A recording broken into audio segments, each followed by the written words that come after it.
Hi guys, welcome back to Switch Chillies. मैं हूं रुधिर। कैसे हैं आप लोग गाइस? आज हम लोग देखने वाले हैं गेट सेट फ्लाई फ्लोन चैनल से why all Indians graduates are suddenly becoming ठेला वालाज। ये आजकल का बहुत हॉट टॉपिक है सच में। मतलब बीटेक चाय वाली, एमबीए चाय वाला और ये बर्गर वाला, वो मतलब कुल्हड़ पिज़्ज़ा, ये वो बहुत सारे आजकल ऐसे ठेले वाले उभर के आ रहे हैं, ठीक है, जो कि मतलब ग्रेजुएट्स हैं, पोस्ट ग्रेजुएट्स हैं और वो ठेला चलाकर उसके बाद अपना जो भी काम कर रहे हैं, ठीक है, उनका काम में कोई दिक्कत नहीं है, बट वो उस चीज़ को किसी और तरीके से प्रमोट कर रहे हैं। तो वो थोड़ा सा मतलब मुझे डाउट होता है, ये मेरा पर्सनल ओपिनियन है। ओके, तो चलो ये वीडियो देखते हैं और उसके बाद में इनके बारे में और जानेंगे, फिर उसके बाद में बात करेंगे। Let's start the video. इसकी ओरिजिनल लिंक आपको डिस्क्रिप्शन में मिल जाएगी।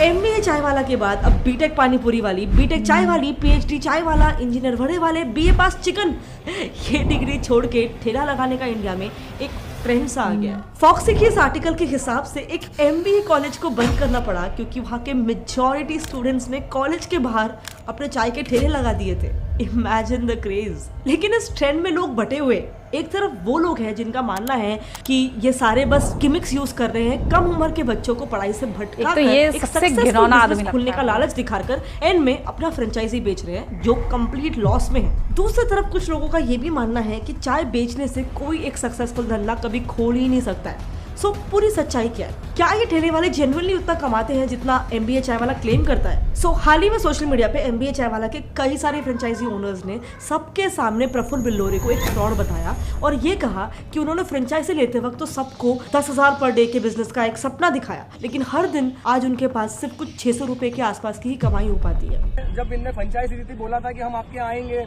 हम चलाएंगे, 10,000 रुपए का गल्ला रहेगा, 600 रुपए का गल्ला हो रहा है। अहमदाबाद से लेकर प्रयागराज तक लोग चाय आउटलेट नहीं चलने की कंप्लेंट्स कर रहे हैं। देश भर में एमबीए चाय वाले के अगेंस्ट ऐसे 28 मामले सामने आए हैं जहां आउटलेट्स बहुत ज्यादा नुकसान में हैं। अहमदाबाद के एक फ्रेंचाइजी ओनर युवराज का तो ये कहना है कि 35 लाख रुपीस का एक चाय का फ्रेंचाइजी लेने के बाद प्रॉफिट तो छोड़ ही दो, ऑपरेशनल कॉस्ट में भी हर मंथ 50 से 60,000 रुपए का नुकसान ही हो रहा है। लेकिन इनकी प्रफुल्ल से कंप्लेन है कि कॉन्स्टेंटली उन्हें अपने प्रॉब्लम्स बताने के बावजूद प्रफुल्ल ने सीधा कह दिया है कि अगर उनके आउटलेट्स नहीं चल रहे हैं तो इस पर प्रफुल्ल कोई हेल्प नहीं कर पाएंगे। प्रफुल्ल के फ्रेंचाइजी का इकोनॉमिक मॉडल भी काफी लोगों को फ्लॉड लग रहा है क्योंकि इनिशियल इन्वेस्टमेंट ही बहुत ज्यादा है। ये देखो, ये एमबीए चाय वाले के फ्रेंचाइजी वेबसाइट से निकाला हुआ डेटा है जिसमें आप क्लियर कट देख सकते हो एक आउटलेट का cost ranges from 17 lakhs to 40 lakhs। Range इतना बड़ा इसीलिए है क्योंकि फिलहाल ये 3 मॉडल्स ऑफर कर रहे हैं। एक है कियोस्क मॉडल, सेकंड है dine in model and third है लाउंज मॉडल। इस वेबसाइट के अकॉर्डिंग कंपनी ने इन्हें एक डिटेल्ड प्रोजेक्ट कॉस्ट लिस्ट भेजा था जिसमें आप क्लियरली देख सकते हो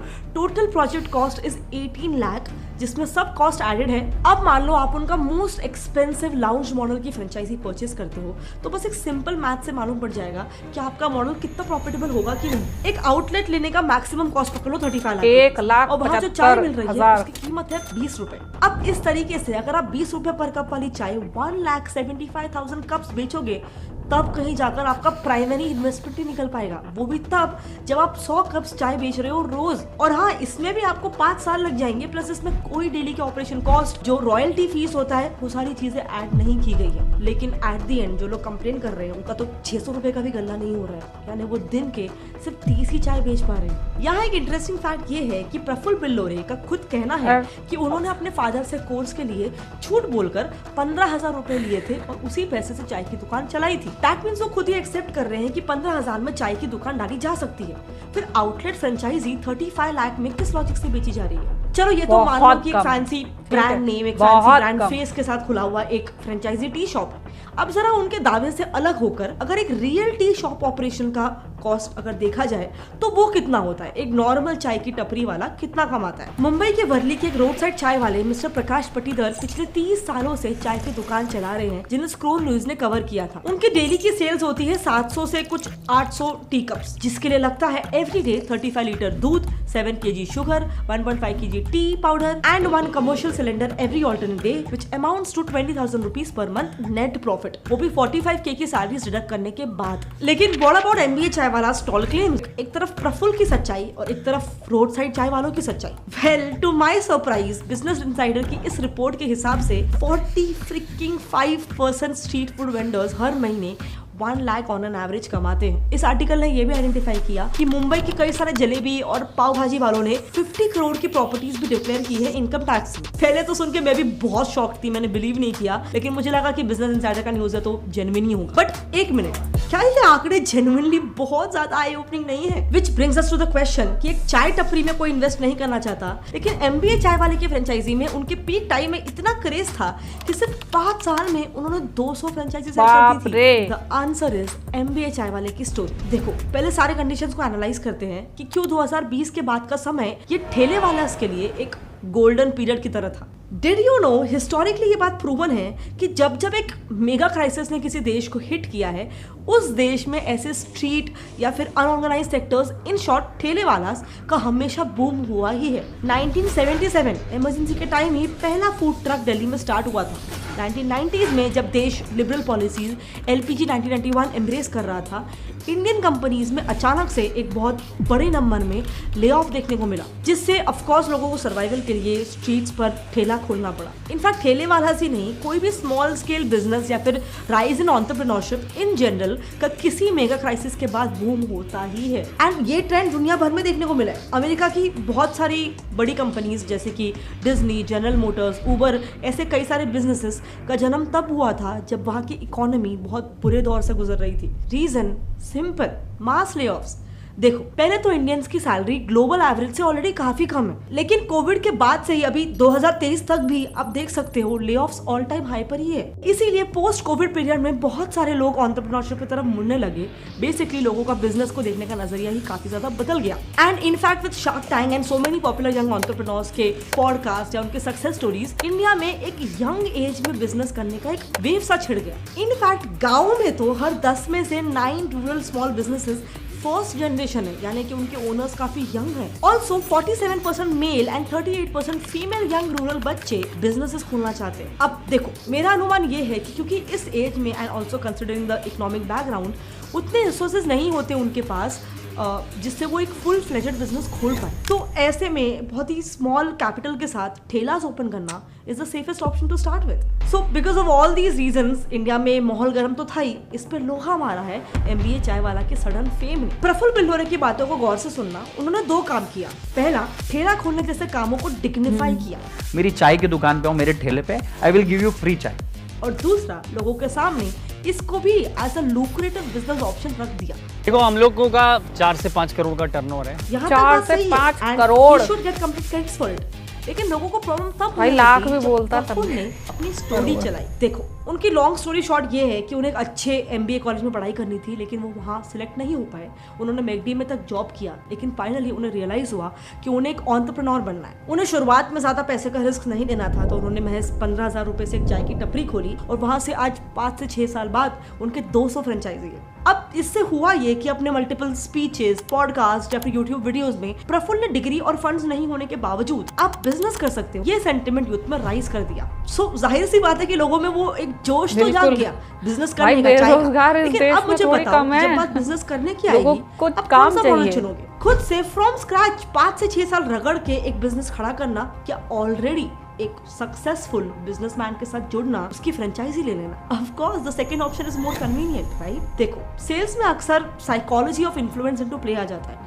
मतलब मैक्सिमम लोगों के लिए डिसीजंस लेना एक हार्ड काम है, क्योंकि it requires thorough market analysis, basically hard work. तो इजी वर्क क्या है? दूसरे क्रेडिबल लोगों के सजेशंस ले लेना या फिर वो रास्ता चुनना जिसमें ज्यादा से ज्यादा लोग एग्री कर रहे हैं। दोनों भी केसेस में डिसीजन लिया जा रहा है बेसिकली 2 चीजों के बेसिस पर, सोशल प्रूफ और अथॉरिटी। 2 ऐसे फैक्टर्स जो आपके इन सोशल मीडिया इन्फ्लुएंसर्स के प्लस पॉइंट्स है। सो फॉर MBA चाय वाला दिस एक्चुअली वर्कड, क्योंकि अब आप बस देखो, उनकी फ्रेंचाइजी तो चली ही, लेकिन बस कुछ ही सालों में ये ठेले वाला या फिर डिग्री को छोड़ के ठेला खोलने का जो क्रेज है वो कितना पॉपुलर हो गया। इस डिग्री के नाम पर कितने ठेले खुल चुके हैं। सो देखो, इन माय ओपिनियन, फर्स्टली मैं ये बिल्कुल भी बताने नहीं आई हूँ, मैंने कभी नहीं बोला कि फ्रेंचाइजी मॉडल सही है कि गलत है। That is for you to figure out, and for that matter even MBA चाय वाला सही है या है गलत, ये बातें भी कॉन्टेक्स्ट पे डिपेंड करती है, राइट? सो उन चीज़ों पे हमें नहीं जाना है, बिकॉज एट द एंड एक बिजनेस है, बिजनेस में हर कोई अपने लिए बेस्ट सोचता है, अपने कस्टमर्स के लिए बेस्ट सोचता है। हो सकता है कि उस चीज़ में कुछ गलतियाँ हो गई हो,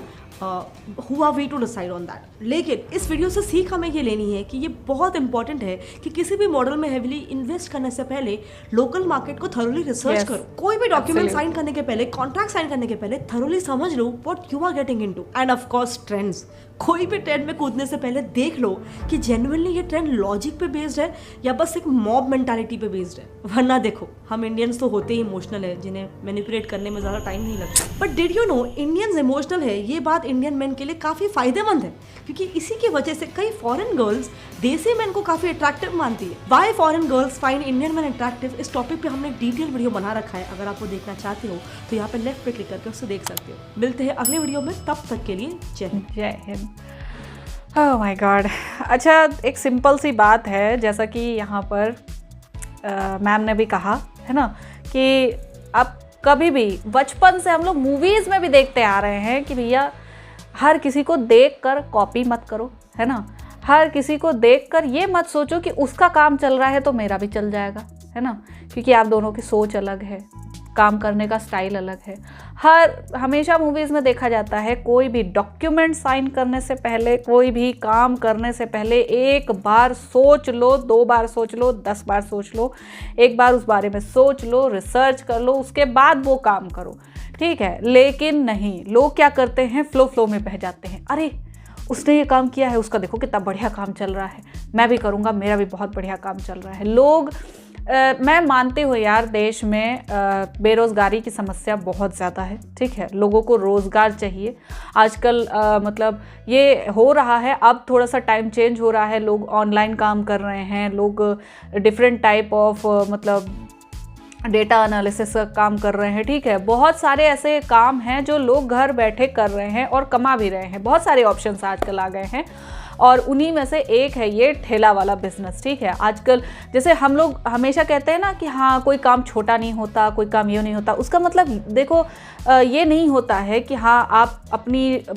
पढ़ाई डिग्री मतलब छोड़कर उसके बाद कुछ भी करने लग जाओ, है ना, क्योंकि जस्ट बिकॉज किसी और का ये काम चल रहा है तो तुम्हारा भी चलने लगेगा। नहीं, पहली बात तो ये सोचो कि वो जो डिग्री आपको मिली है, ठीक है, आपने जो डिग्री हासिल की है, इतनी पढ़ाई लिखाई सब कुछ मेहनत करने के बाद आपके माँ बाप ने आपके पीछे कितना इन्वेस्ट किया है वो सोचो, ठीक है। तो उनके इन्वेस्टमेंट को दरकिनार करके आप सोच लेते हो कि हाँ हम भी एक ठेला खोलेंगे, ठीक है, उस पर चाय, लेमन, सोडा, वो रील याद आ गई ना वो बेचेंगे एंड देन हमारा भी बहुत सारा प्रॉफिट हो जाएगा, क्योंकि लोगों को स्ट्रीट्स पर खाना बहुत पसंद है, ऑफ कोर्स पसंद है। लेकिन आजकल आप निकल जाओ तो स्ट्रीट्स पर स्ट्रीट फूड वाले बहुत ज़्यादा हैं, खाने वाले कम हैं, ठीक है।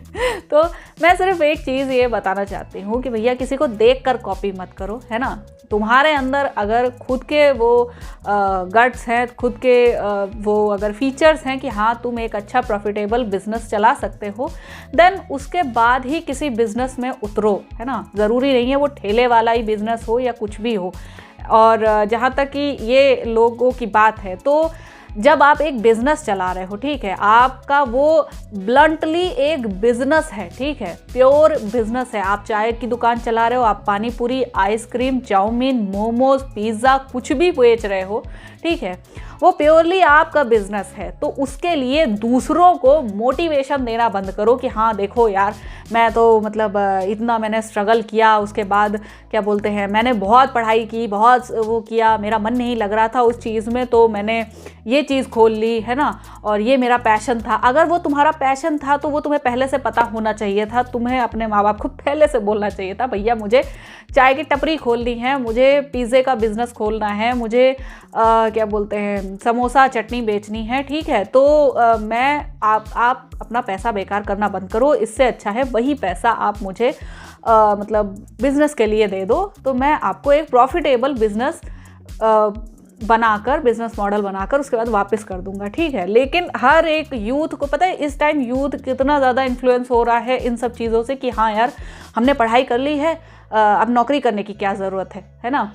वो हम एक प्रॉफिटेबल सा बिज़नेस खोलेंगे, हम पानी पूरी का बिज़नेस खोलेंगे, है ना। हम इसको बिज़नेस का नाम दे दिया है, ठेले वाले को बिज़नेस का नाम दे दिया है। यार देखो, जो लोग पहले से करते आ रहे हैं वो उनकी मजबूरी थी, वो उनका काम था, वो उनकी जीविका है। तो किसी की जीविका को अपना बिज़नेस बताकर उसके बाद तुम उसको यूज़ कर रहे हो, वो गलत है, वो सरासर गलत है। ठीक है, अगर तुम बिज़नेस कर रहे हो देन उसके बाद बोलो कि हाँ भैया मुझे ये चीज़ करनी थी, मुझे पसंद थी, इसीलिए मैंने ये की है। ये ज़रूरी नहीं है कि आप ये बिज़नेस मुझे देखकर फॉलो करो। ठीक है, मतलब मोटिवेट मत करो दूसरों को कि अपनी वो पढ़ाई लिखाई छोड़कर उसके बाद वो ठेले और कूचे में लग जाए, है ना। अगर वो किसी एक फील्ड में लग रहे हैं, किसी एक फील्ड में अच्छा कर रहे हैं लोग, तो उनको भी वो लोग भी यू टर्न मारकर उसके बाद दूसरी साइड आ रहे हैं कि हाँ नहीं, हम वो नौकरी क्यों करने जाएं जहाँ पे हमें मतलब इतने से इतने घंटे काम करना पड़ेगा और उसके बाद सैलरी इतनी सी होगी। हम ये वाला बिजनेस मॉडल अप्लाई करते हैं, इसमें बहुत ज़्यादा प्रॉफिट है। झूठ बोलना मत करो, ठीक है। तो वो चीज़ है। अभी यार ये वीडियो काफ़ी ज़्यादा अच्छी थी। किसी के प्रति भैया देखो हेट नहीं है कि हाँ हम मतलब ये जो ठेले वाले हैं उनसे हेट करते हैं, स्ट्रीट वेंडर्स हैं उनसे हेट करते हैं, या फिर मतलब कि कोई भी अगर कोई बिज़नेस चला रहा है उनसे हेट करते हैं। किसी से हेट नहीं है, बट मुझे मतलब दिक्कत उस बात से है आप यूथ को मैनिपुलेट करना बंद करो, है ना। हालांकि यार बड़ी कंपनियां जो होती हैं, अब मैं उसमें नहीं जाना चाहती डीप में, वो भी एक तरीके से मैनिपुलेट ही करती हैं। हमारा प्रोडक्ट लो, तुम्हारे को बहुत फ़ायदा होगा, है ना। वो अलग ही चीज़ है, तो उसमें मत जाओ। किसी भी चीज़ को खरीदने से पहले, किसी भी चीज़ को साइन करने से पहले, किसी भी चीज़ में घुसने से पहले, इन्वेस्ट करने से पहले एक बार रिसर्च ज़रूर कर लो कि वो तुम्हारे लिए सही है या नहीं। ओके, तो मैं मिलती हूँ नेक्स्ट वीडियो में। Bye bye.